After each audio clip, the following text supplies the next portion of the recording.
I've been coming up to this cabin ever since I was a little kid. My name is Danny KOENTOPP.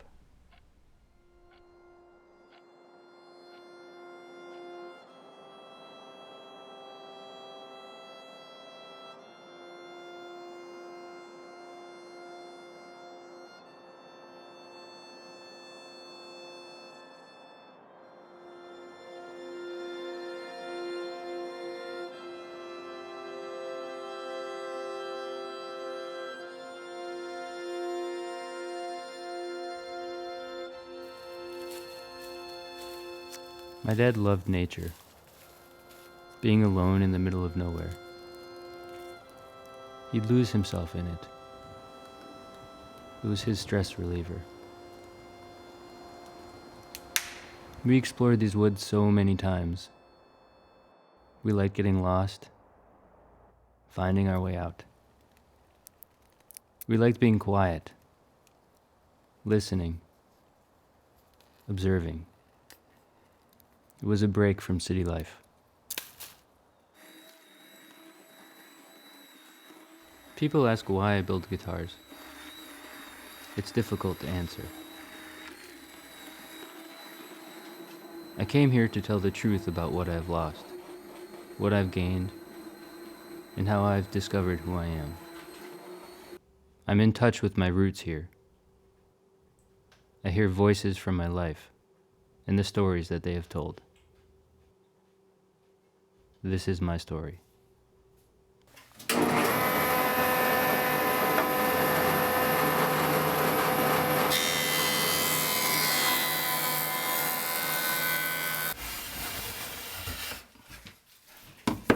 I learned to work by watching Dad. He designed skyscrapers and buildings out of concrete and steel, using old-school drafting tools and hand drawings. At home, he taught me how to build furniture out of wood and nails. This is how I learned the basics of carpentry. He worked hard, taught me to be resourceful. He was good at puzzles and word games. I remember that it took my entire family to beat him at Scrabble. He was a genius at putting things together perfectly. Guitar building is the same. When someone sees a finished guitar, they can't see all the parts. I'm solving a puzzle. I get this from Dad.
The cabin was the place for everyone to let loose and check out of the normal routine. When Dad wasn't working, he spent time with my brother and me, throwing the baseball, fishing, skiing, you know, the typical things a father does with his sons. My mind is filled with images of playing and laughing, getting into trouble with my brother.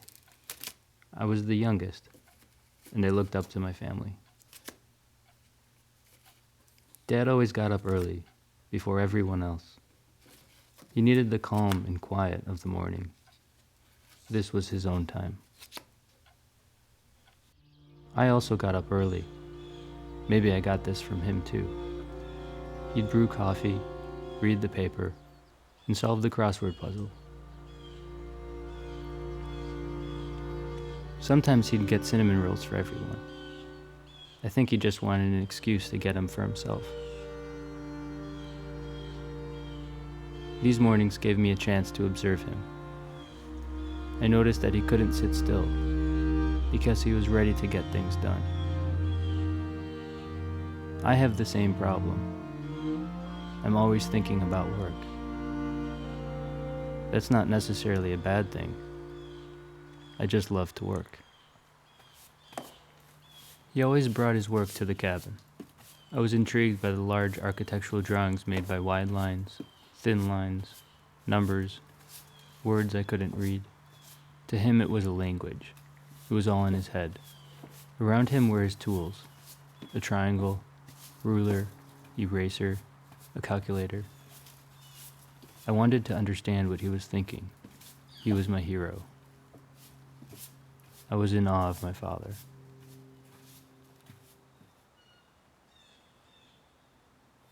Occasionally, he would draw his plans on a napkin. These were the projects I enjoyed most. When I was 3 years old, I helped him build the flight of stairs. Along with my brother and uncle, it took a week. I can still see Dad pounding nails into the stairs. After hammering all day, he got pretty good at it. I think he played games in his head about how many hits it took to bury a nail. I know I've done that before. He'd give me some to hammer, but he spent more time pulling out my bent nails than doing it himself.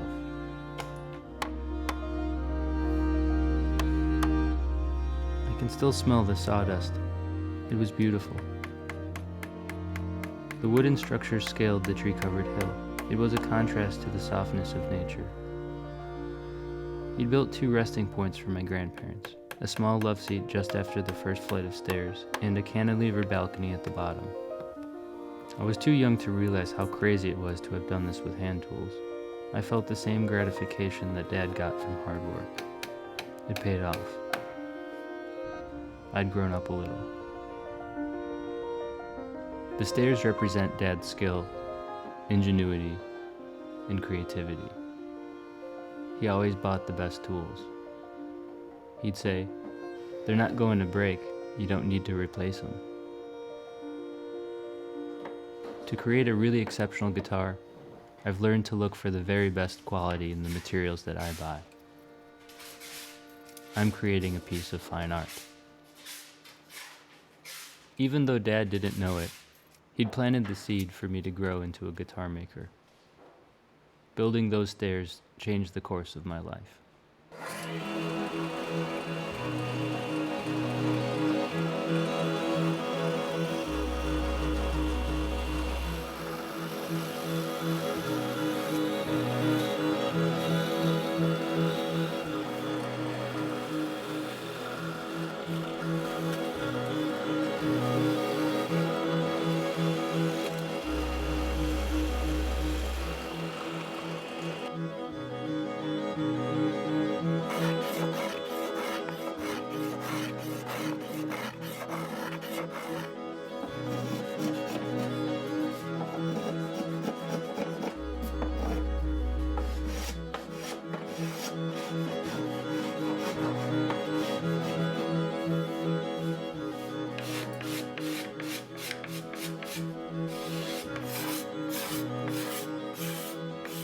I'm an artist. I'm also an architect. In the same way Dad designed a foundation, structure, and walls, I create sides, top, and back. All of these components have an individual purpose, and they're combined to form a functional piece of art. Working in solitude is Zen. There aren't any distractions in my sanctuary. I'm in complete control. I'm independent. Super focused. I lose myself in my art. A musician who's playing is not thinking about the music so much as they're just doing it, being in the moment, opening their heart, being vulnerable. It's easier for me to be vulnerable when I am alone. I like to work in private, with the lights off. When I'm carving a top, I can see more in the shadows than in the light. Being watched makes me nervous, and this can lead to mistakes. I definitely don't get lonely. I've learned a lot from watching my parents. While Dad taught me to use the technical left side of my brain, Mom showed me how to use the creative right side. I rely heavily on both. When the rest of us were playing, Mom would stand behind an easel, drawing and painting. Her paintings progressed in stages. She had an amazing ability to see color and form. I tried my hand at painting and drawing too. She gave me guidance and inspiration. I must have been 7 or 8, riding in the back seat of the car, listening to the radio, when I fell in love with the sound of the guitar. What I remember most is the quality and timbre of that sound. I don't remember what recording it was, but I was warmed by the sound of the strings and the wood. I knew then that I wanted to be closer to it. I told Mom that I wanted to take guitar lessons. She said that I would have to prove it to her that I really wanted to follow through with it. I did. I played my teacher's concert guitar, and I was blown away by how different it was. I heard things that I never heard before, and I felt it through my hands and against my chest. It was addicting, something that I wanted to understand more. During my sophomore year in high school, I saw a video in Spanish class about Spanish culture and its guitar makers. I was instantly fixated. This was the moment when I knew what I wanted to do for the rest of my life. I immediately started gathering as much information about guitar building as I could find. I continued to study guitar through high school. I was getting paid for gigs, and this gave me the momentum to study music in college. I took all of my guitar building books with me. The college experience didn't work well for me. I was isolated in a negative environment. Even though I had an amazing guitar teacher, I just needed to get out.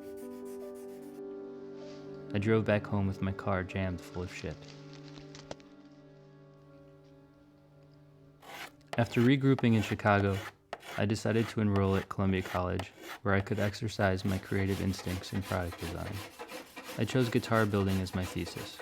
I was looking for an advisor, and I found Michael Darnton 4 blocks away. I remember walking into his small downtown violin shop. He was working on a bench near a window. There were no power tools, just handmade knives, scrapers of every shape and size, and handmade forms. It smelled like old spruce, maple, and turpentine, much like Mom's studio. It was dark, except for the lights on his workbench. I could sense this was for a specific reason. I soon discovered that shadows reveal more than light. That first day, I told Michael I wanted to know what he knew. He told me to come back.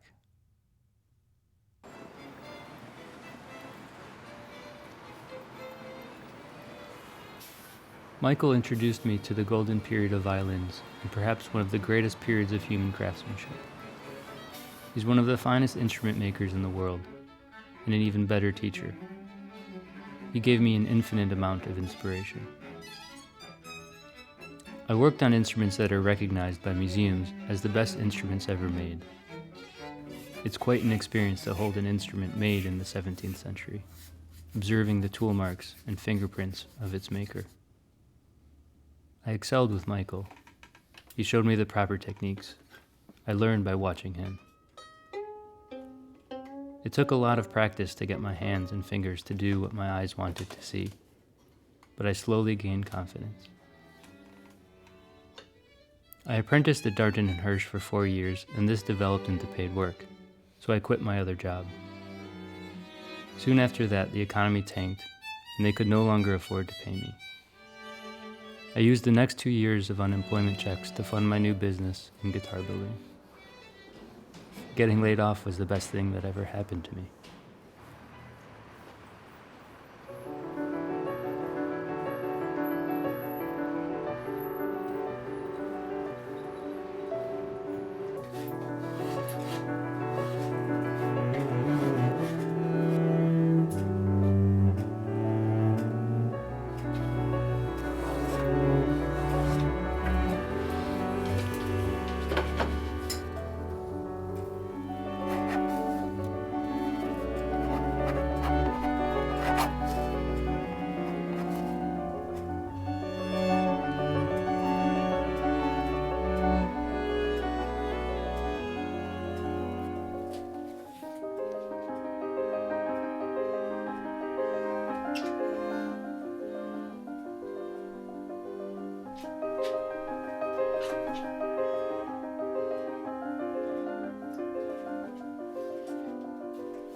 It must have been really tough on Dad working with his clients breathing down his neck.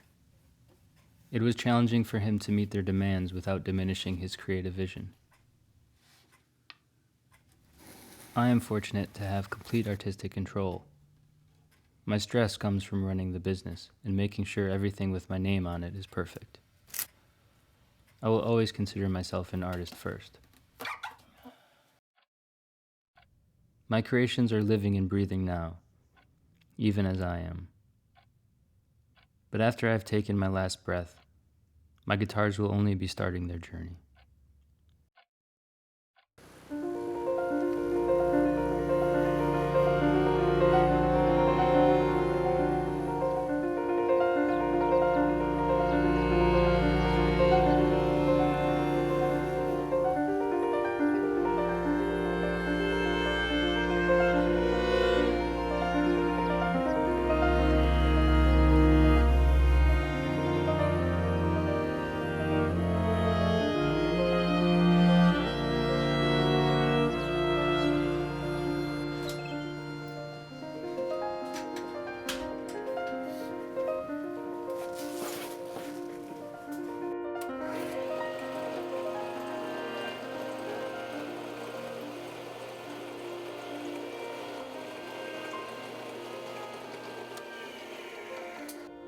My art is something that will inspire others. I love this. My guitars are extensions of me, and they're infinitely open to absorbing and creating new energy from the people who play them. I take each guitar up to a certain point, and then it is up to the musician to push it to its fullest potential. I strive to make this connection easy for the player. The guitar is a tool, and the easier it is for the player to forget this, the more successful I am.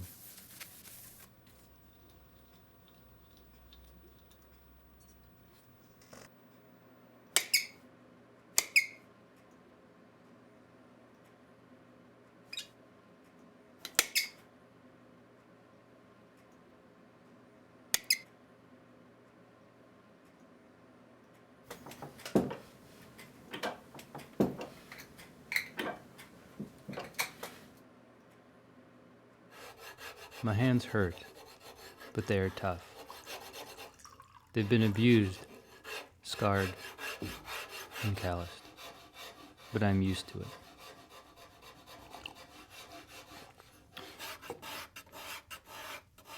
I'll cut myself, but won't know until I see blood. Sometimes fingers just get in the way. I'm proud of what my hands have accomplished. They remind me of Michael's hands, Dad's hands. I see the future in my hands. Every morning my aching back reminds me of the work I did yesterday. I wonder what my body will feel like 20 or 30 years from now. Will I be as strong as I am now?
What makes a person creative? People who are the most driven, most creative and innovative are the people who have had some kind of struggle in life. Time heals if you have a healthy mind and attitude. Our drive to live helps us to get on with life. It's human nature. I have no idea what is in store for me. Anything can happen. I'm living in the moment. Not an easy thing to do.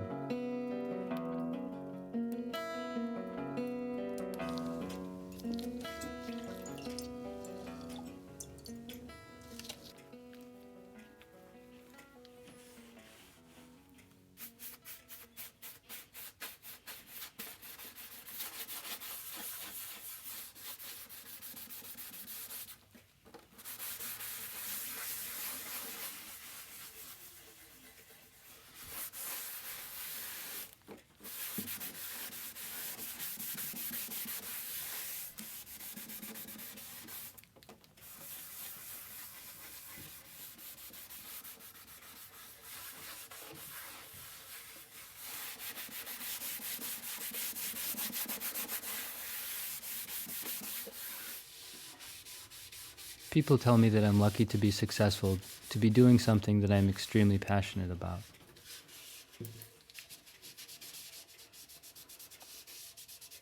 My success is a byproduct of my passion and determination.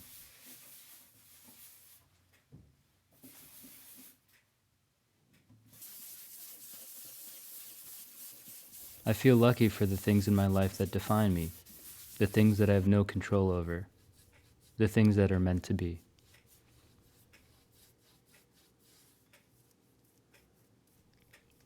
Anjali walked into my life when I was 14. She was visiting from LA. We met through my brother's best friend. The first time I saw her, I assumed she was too cool for me, way out of my league. I was immediately attracted to her, but I was too shy to ask her out. Turns out she had a huge crush on me. I saw her again, on and off within the next 2 years, and then again at her cousin's wedding when I was 23. We ran into each other on the elevator and started hanging out from that point on. By this time, she lived in Chicago. I got her phone number, and that was the first day of the rest of our lives. I knew I wanted to marry her when I realized she brought out who I really am. It unfolded over time. This was naturally the next step, the right thing to do. I knew she'd be excited to get married. We are such opposites that our attraction to each other is always growing stronger. Anjali is a master at all my weaknesses. She's good at everything that I am bad at. My strength in life and work is defined by my love for my wife. She picks me up when I am down, and I'm grateful that we are in this life together. We've connected in so many ways.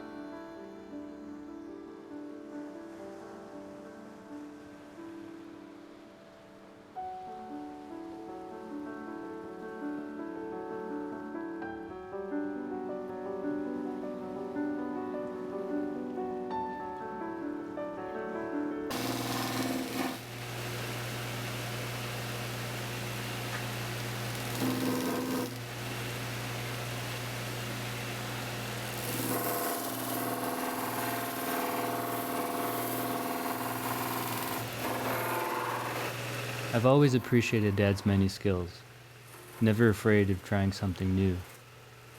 I wish I'd asked him more about his design ideas, the things that really inspired him. There were days he would get so caught up in the design of a project that he would forget about something really obvious. That time he built an entertainment center outside. He overlooked how he was going to get it through the basement door. It wouldn't fit, so he had to cut it up into smaller pieces, bring it inside, and put the whole thing back together again.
One day, Dad opened a package that came in the mail.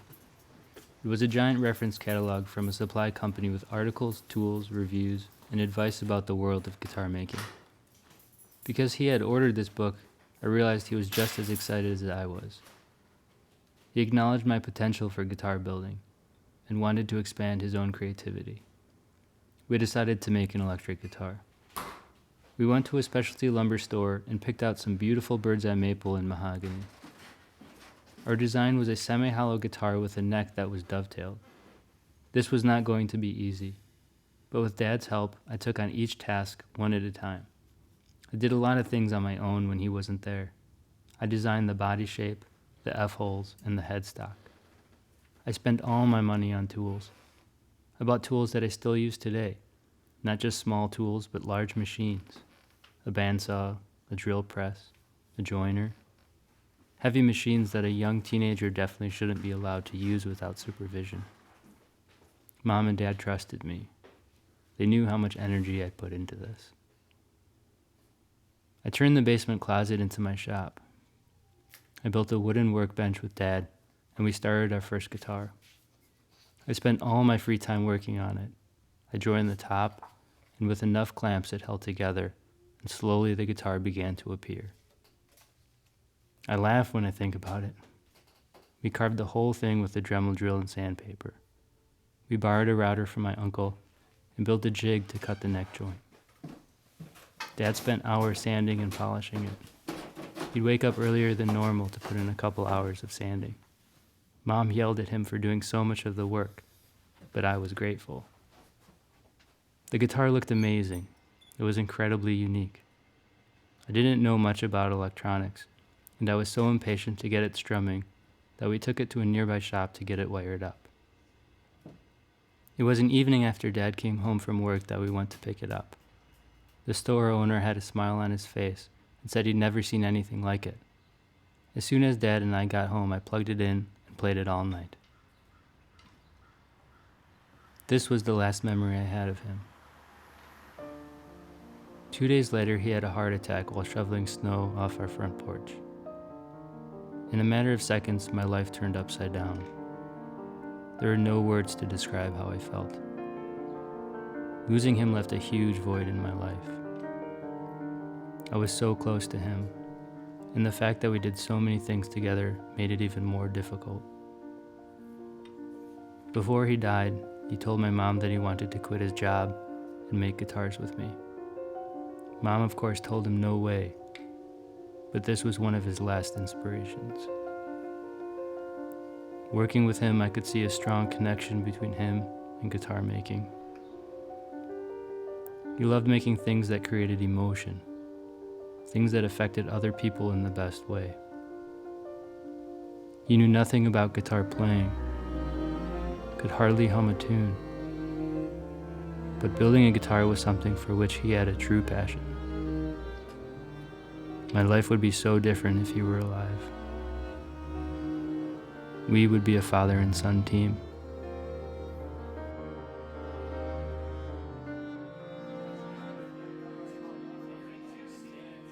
Things changed quickly for me at 16. I became more serious. I instantly grew up. I realized how vulnerable things are in life. Dad, you're responsible for my drive and commitment. In every instrument, I feel a strong connection to you. I knew all along that you would have kept making guitars with me, even though you never said anything about it to me. But I could feel it, and I feel it now. You're the reason I'm a guitar maker. You'd be especially proud of the guitar I've just built.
I found my meditation, my work, my art, my passion, my dream, my inspiration, my life.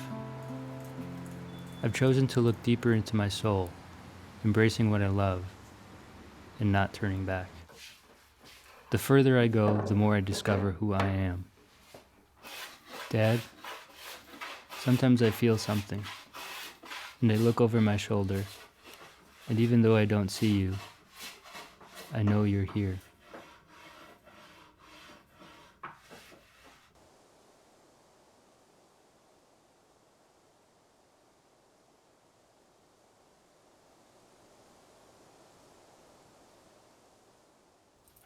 I have a strong connection to you when I'm building. This is why I keep doing it. I feel closer to you. I know you can see me now. I miss you. Thank you.